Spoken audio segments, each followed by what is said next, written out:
السلام علیکم معزز ناظرین و سامعین۔ آج میں آپ کو امریکہ ایک نئی پارٹی کو جنم دیتی ہے جس کا نام تھا new founding father of America. Party leader you S اے کا صدر بنا جس کا نام بریکن تھا۔ اس نے اور اس کے پارٹی ممبران نے ایک نیا قانون بنا دیا جس کو دی پائل کا نام دیا گیا۔ اس قانون کی روح سے سال میں ایک رات ایسی ہوگی جب کوئی بھی غیر قانونی جرم کو جرم تصور نہیں کیا جائے گا اور کوئی بھی ایمرجنسی سروس یا قانونی کارروائی عمل میں نہیں آئے گی۔ لوگوں کو کھلی اجازت ہوگی کہ وہ اپنا غصہ یا بدلہ لے سکتے ہیں۔ آج 2022 ہے۔ پائل کی وجہ سے اب U S A crime free ملک بن گیا ہے اور بے روزگاری کا ریٹ کم ہو کر 1% رہ گیا ہے۔ آج پائل کا دن ہے۔ جیمز لینڈن اپنے گھر کی طرف ڈرائیو کرتا جا رہا ہوتا ہے۔ اس کا گھر انتہائی سیف سوسائٹی میں ہوتا ہے۔ وہ اپنے پڑوسیوں کو دیکھتا ہے کہ وہ اپنے گھر کے فرنٹ یارڈ میں بلو فلاور کا گلدستہ سجا رہے ہوتے ہیں جو یہ ظاہر کرتا تھا کہ وہ اس دن کو سپورٹ کرتے ہیں۔ جیمز نے بھی بلو گلدستہ اپنے ساتھ رکھا ہوا تھا کیونکہ وہ اس دن کی حمایت کرتا تھا۔ جیمز نے آج رات اپنے محفوظ گھر میں گزارنے کا فیصلہ کیا ہوا تھا جس میں اس کی فیملی یعنی اس کی بیوی میری اور اس کے بچے زوئی اور چارلی شامل تھے۔ زوئی اپنے کمرے میں اپنے بوائے فرینڈ ہینری کے ساتھ تھی۔ جیمز کو ان کا ریلیشن پسند نہیں تھا، اس لیے ہینری چھپ کر گھر کی کھڑکی سے باہر کی طرف نکلا۔ جب وہ باہر کی طرف نکل رہا تھا تو اس نے پڑوسی کو اپنے چاقو تیز کرتے ہوئے دیکھا جو کہ وہ رات کے لیے تیز کر رہا تھا۔ میری جب اپنے یارڈ میں بلو فلاور لگا رہی ہوتی ہے تو اس کی پڑوسن گریس فریون اس کے پاس آتی ہے۔ ہاتھ میں اس کے کوکیز ہوتی ہیں۔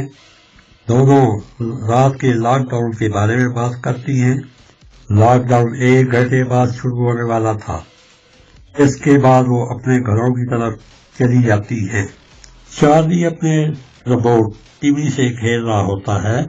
جیمز کی فیملی نے رات کا کھانا کھایا اور سب سیکیورٹی روم کی طرف چلے گئے کہ پائل کی تیاری کی جا سکے۔ جیمز نے اپنے گھر کے باہر سیکیورٹی کیمرے آن کر دیے اور اس کے بعد اس نے سیکیورٹی کے لیے آئرن سے بنے دروازے اور کھڑکیاں بھی بند کر دیے جس سے پورا گھر سیف ہو گیا۔ گھر کے اندر آنے والے تمام راستے بند ہو گئے۔ آخر میں جیمز نے اپنی الماری سے گن نکالی۔ ساری کی ساری فیملی ٹی وی کے آگے بیٹھ کے تاکہ پائل کی صورتحال سے باخبر رہ سکے۔ ٹی وی میں بتایا جا رہا تھا کہ پائل شروع ہونے والا ہے اور کلاس 4 کے ہتھیار لیگل ہیں جبکہ اس کے علاوہ تمام ہتھیار انلیگل اور غیر قانونی ہیں۔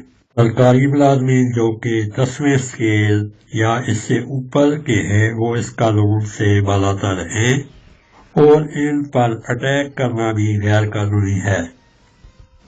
براڈ کاسٹ میں یہ بھی بتایا گیا کہ سائرن کے بجنے کے 12 گھنٹے کے اندر تمام کرائم لیگل قرار دیے جائیں گے اور یہ کہ حکومت کسی قسم کی سپورٹ نہیں دے گی اور چارلی اپنے ٹیمی روبوٹ کے ساتھ کھیل رہا تھا۔ وہ ٹیمی کو گھر کے اندر چلا رہا تھا اور ٹیمی کے اندر لگے ہوئے کیمرے سے گھر کی سیکیورٹی چیک کر رہا تھا۔ چارلی نے ٹیمی کو سیکیورٹی روم میں بھیجا تاکہ وہ سی سی ٹی وی کیمرے میں دیکھ سکے۔ تب چارلی دیکھتا ہے کیمرے میں کہ ایک آؤٹ سائڈر ان کے گھر کے صحن میں داخل ہو گیا اور کیمرے کے سامنے آ کر بھیک مانگنے لگا۔ چارلی یہ دیکھ کر سیکیورٹی روم کی طرف بھاگتا ہے۔ چارلی اس کی مدد کرنے کے لیے سیکیورٹی دروازے ڈس آرم کر دیتا ہے اور وہ آؤٹ سائڈر گھر کے اندر گھس آتا ہے۔ جیمز بھاگ کر سیکیورٹی روم جاتا ہے اور سیکیورٹی کو آرم کر دیتا ہے بہرحال جیمز اور میری بھاگ کر اس آؤٹ سائڈر کی طرف جاتے ہیں۔ اتنے میں ہینری سیڑھیوں کے اوپر سے ظاہر ہوتا ہے اور ساتھ ہی جیمز کو گولی مارنے کی کوشش کرتا ہے۔ جیمز بچ جاتا ہے، لیکن جو گولی جیمز کی گن سے نکلی وہ ہینری کو لگ گئی اور زوئی نے بھاگ کر ہینری کو پکڑا اور اس کو اپنے کمرے کی طرف لے گئی۔ اسی دوران آؤٹ سائڈر کہیں چھپ گیا۔ جیمز نے اپنی فیملی کو سیکورٹی روم کی طرف بھیجا اور خود زوئی کو دیکھنے باہر چلا گیا۔ وہ کیا دیکھتا ہے کہ ہینری کی لاش کے پیچھے وہ آؤٹ سائڈر بھی کھڑا ہوا ہوتا ہے جو کہ ہینری کی پلس چیک کر رہا ہوتا ہے۔ سی سی ٹی وی میں دیکھتا ہے کہ کچھ لوگوں کا گروپ ان کے گھر کے یارڈ میں آ جاتے ہیں۔ چارلی اپنے باپ کو آواز دیتا ہے۔ گروپ کے لوگوں نے منہ پر ماسک پہن رکھے ہوتے ہیں جبکہ ان کے پاس جدید قسم کے ہتھیار ہوتے ہیں۔ اچانک گروپ کا لیڈر کیمرے کے سامنے کھڑا ہو کر کہتا ہے کہ میں جانتا ہوں کہ تم جیمز ہو اور یہ کہ ان کا شکار گھر کے اندر آ گیا ہے۔ اب وہ صرف اور صرف یہ چاہتے ہیں کہ وہ اس شکار آؤٹ سائڈر کو باہر نکال دیں تاکہ وہ اس کو مار سکے۔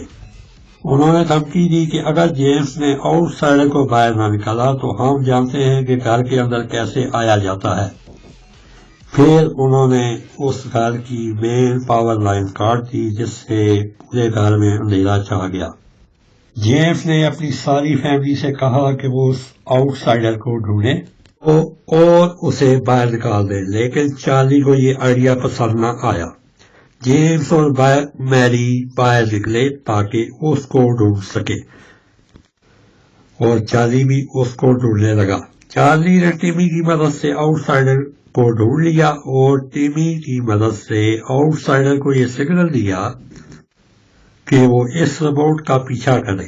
چارلی اس آؤٹ سائڈر کی مدد کرنا چاہتا تھا اور وہ اسے اپنے کمرے میں لے آیا اور اس کو الماری میں چھپا دیا۔ ساتھ ہی گروپ لیڈر نے جیمز کو فرنٹ ڈور پر آنے کے لیے کہا تاکہ وہ بات کر سکے۔ جیمز نے اس کو بتایا کہ وہ اس آؤٹ سائڈر کو بچا نہیں رہا۔ گروپ لیڈر نے جیمز کو ڈرانے کے لیے اپنا ہی ایک آدمی مار ڈالا اور بتایا کہ دروازے توڑنے والا سامان جلدی آ رہا ہے۔ جیمز بہت زیادہ گھبرا گیا تھا اور پھر سے اس نے آؤٹ سائڈر کو ڈھونڈنا شروع کر دیا۔ چارلی کے کمرے میں شور سن کر چارلی کے کمرے میں جاتا ہے۔ اس نے چارلی کے کمرے میں شور سنا اور وہ چارلی کے کمرے کی طرف بھاگا جہاں پر آؤٹ سائڈر نے اس کی بیٹی زوئی کو گن پوائنٹ پر رکھا ہوتا ہے اور وہ کہتا ہے کہ وہ باہر نہیں جائے گا۔ میری اسی دوران پیچھے سے نمودار ہوتی ہے، وہ اس کے سر میں کچھ مارتی ہے۔ جیمز اور آؤٹ سائڈر کی لڑائی شروع ہو جاتی ہے۔ جیمز اس کو غلطی سے گولی مار دیتا ہے جس سے آؤٹ سائڈر زخمی ہو جاتا ہے۔ میری اور جیمز اس کو رسی سے باندھ دیتے ہیں لیکن وہ آؤٹ سائڈر پھر بھی زور لگاتا ہے جس پر میری اس کے زخم کو دباتی ہے تاکہ وہ لڑنا بند کرے۔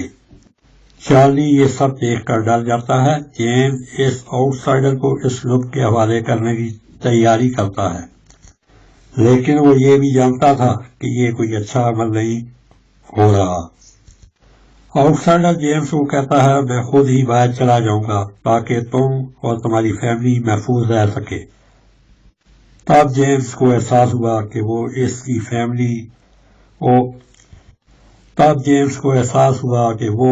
کی فیملی غلط ہیں۔ اس نے اپنی بیوی میری سے کہا کہ وہ اس آؤٹ سائڈر کے لیے جنگ لڑیں گے۔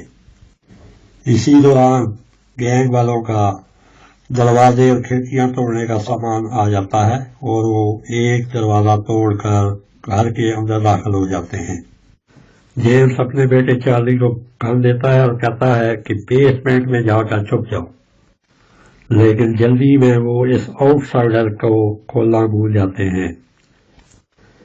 جیمز زور سے چلاتا ہے لڑائی کے لیے تیار ہو جاؤ۔ زوئی اپنے کمرے میں چلی جاتی ہے۔ آؤٹ سائڈر خود کو چھڑانے کی کوشش کرتا ہے۔ گینگ کا ایک ممبر گھر کا مین دروازہ کھول دیتا ہے تاکہ گینگ اور گینگ کا لیڈر اندر آ سکے۔ ان میں سے ایک گینگ ممبر بیسمنٹ میں گھس جاتا ہے جس کو جیمز کمر میں گولی مار دیتا ہے۔ اب گینگ ممبر گھر کے اندر دندناتے پھر رہے تھے۔ جیمز نے ان میں سے کافی ممبران کو مار دیا تھا۔ گینگ لیڈر دروازے سے اندر داخل ہوا اور داخل ہوتے ہی چاقو سیدھا جیمز کے پیڑ میں دے مارا اور بار بار اس نے چاقو سے وار کیے، جس سے جیمز مرنے کے قریب ہو جاتا ہے اور جلد ہی مر جاتا ہے۔ گینگ ممبران نے گھر کے اندر توڑ پھوڑ شروع کر دی اور اس آؤٹ سائڈر کو ڈھونڈنا شروع کر دیا۔ چارلی سی سی ٹی وی روم میں یہ سارے مناظر دیکھ رہا تھا۔ اس نے دیکھا کہ دو بندے ان کے فرنٹ یارڈ میں داخل ہوتے ہیں اور وہ گینگ ممبران کو مار دیتے ہیں۔ اس نے غور سے دیکھا تو یہ دو بندے اس کے پڑوسی گریس اور اس کا ہسبینڈ سے۔ آہستہ آہستہ سب پڑوسی اکٹھے جیمز کی فیملی کی مدد کو آ جاتے ہیں۔ گینگ ممبران نے میری کو پکڑا ہوا ہوتا ہے۔ جو ہی وہ میری کو مارنے لگتے ہیں، اس کے پڑوسی ان کو گولی مار کر ہلاک کر دیتے ہیں۔ اسی دوران گینگ لیڈر کمرے میں داخل ہوتا ہے۔ ابھی وہ اپنی گن لوڈ کرتا ہی ہے کہ ایک طرف سے زوئی اس کو اپنی گن سے گولی مار دیتی ہے۔ تب ساری فیملی جیمز کے ارد گرد جمع ہو جاتی ہے اور رونے لگتی ہے، لیکن جیمز اب مر چکا ہوتا ہے۔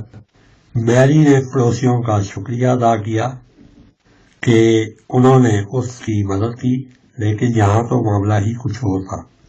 پڑوسیوں نے کھل کر کہا کہ وہ جیمز کو مارنا چاہتے تھے کیونکہ وہ اس کی دولت سے جلتے تھے اور وہ پوری فیملی کو ختم کرنا چاہتے ہیں کیونکہ ان کو جیمز کا لائف سٹائل پسند نہیں تھا۔ وہ جیمز کی لاش اور اس کی فیملی کو یرغمال بنا لیتے ہیں۔ اب سب پڑوسی ایک دوسرے کے ہاتھوں میں ہاتھ ڈال کر NFFA کا شکریہ ادا کرتے ہیں اور وہ جیمز کی فیملی کو قتل کرنے کی تیاری کرتے ہی ہیں کہ آؤٹ سائڈر ہاتھ میں بندوق لیے کمرے میں داخل ہوتا ہے۔ وہ ان میں سے ایک کو مار دیتا ہے اور مس گریس کے سر پر بندوق رکھ دیتا ہے۔ اب سارے کے سارے پڑوسی ایک لائن میں کھڑے کر دیے جاتے ہیں۔ گریس کہتی ہے میری مار ڈالو ان سب کو تاکہ کوئی بھی ان کے خلاف کھڑا نہ ہو سکے، لیکن میری قتل و غارت سے تنگ آ گئی تھی اور اس نے سب کو کہا کہ وہ اپنی جگہ پر ہی رہیں جب تک پل ختم نہیں ہو جاتا۔ سب کو کرسیوں پر بٹھا دیا گیا اور سب سے بولا گیا کہ وہ خاموش رہیں۔ آؤٹ سائڈر نے بندوق ان کی طرف کھڑی کر رکھی تھی۔ روئی اور چارلی اپنے باپ کا ہاتھ میں لے کر رونے لگے۔ گریس نے اسی دوران میری سے گن کھینچنے کی کوشش کی، جس پر میری نے بندوق کا بٹ اس کے ناک پر دے مارا، جس سے گریس کا ناک ٹوٹ گیا۔ آخرکار 12 گھنٹے پورے ہونے کو آئے اور پل ختم ہونے کا الارم بج گیا۔ میری نے سب کو بولا کہ اب ہمارے گھر سے نکل جاؤ۔ اس کے ساتھ ہی وہ آؤٹ سائڈر بھی آخر میں چلا گیا۔ میری نے جاتے ہوئے اس کا شکریہ ادا کیا۔ اس طرح جیمز کی فیملی کے 3 ہی لوگ باقی رہ گئے۔ جیمز مر گیا۔ سڑکوں پر لاشیں ہی لاشیں بکھری ہوئی تھی اور 5 ایونٹ کا اختتام ہو چکا تھا۔ فلم کے آخر میں ایک آدمی خبروں میں کہتا ہے کہ مجھے امریکن ہونے پر بہت شرمندگی ہے کیونکہ میرے دونوں بیٹے اس فوج میں مارے گئے۔ آج کا ریکیپ اتنا ہی ہے۔ ملتے ہیں پھر کسی نئی مووی کے ساتھ۔ سبسکرائب کریں۔ Take care, bye bye.